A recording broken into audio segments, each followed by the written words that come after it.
Hi, I'm Doug Lane with Sequel Theater, and today I'd like to share with you a few ideas about fear of public speaking and how you can turn that fear into something more positive. Every public speaker has to deal with the anticipation, the nervousness, and the fear of getting up in front of a crowd and sharing what they know.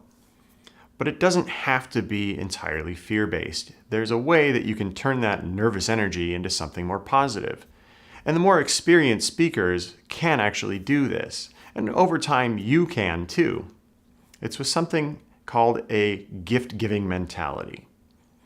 This mentality will allow you to take the nervous energy that you're feeling and channel it away from yourself into your audience and help you focus on the things that matter and take some of the pressure off of you internally.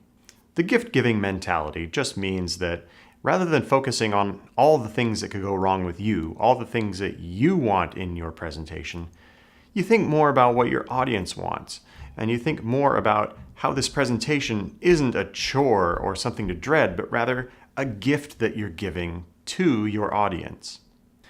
The great thing about this gift-giving mentality is that once you adopt it, the pressure starts to bleed away. You don't feel as stressed about what you're doing, and you become more focused.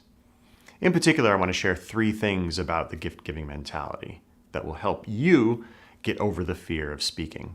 The first way that the gift-giving mentality will help you as a speaker reduce the amount of fear that you feel is that it will keep you focused on your audience. It will make the presentation less about you and more about your audience. Think back, for example, to a time where you've crafted something by hand and given it to someone that you care about. Like maybe a school art project when you were younger, or maybe you made them a special card for an anniversary, something like that.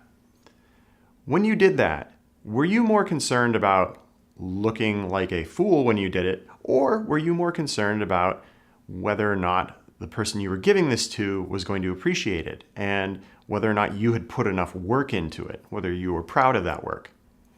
That's the approach that you want to take.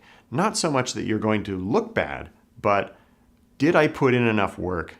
And I really hope that they appreciate what I've done.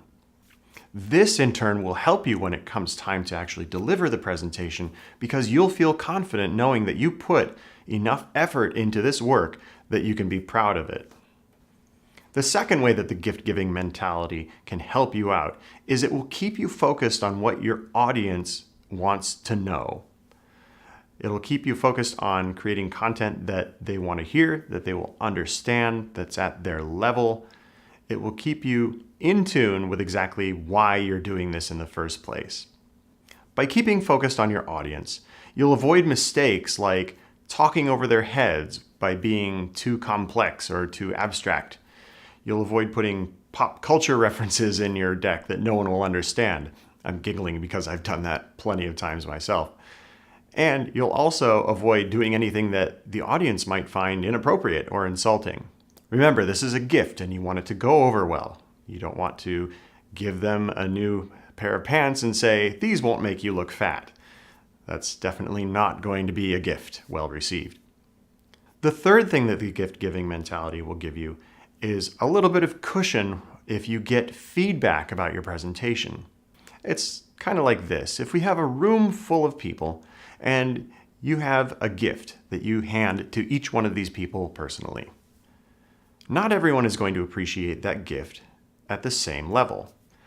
Some of them will love it. Some will just think it's okay and be appreciative of it.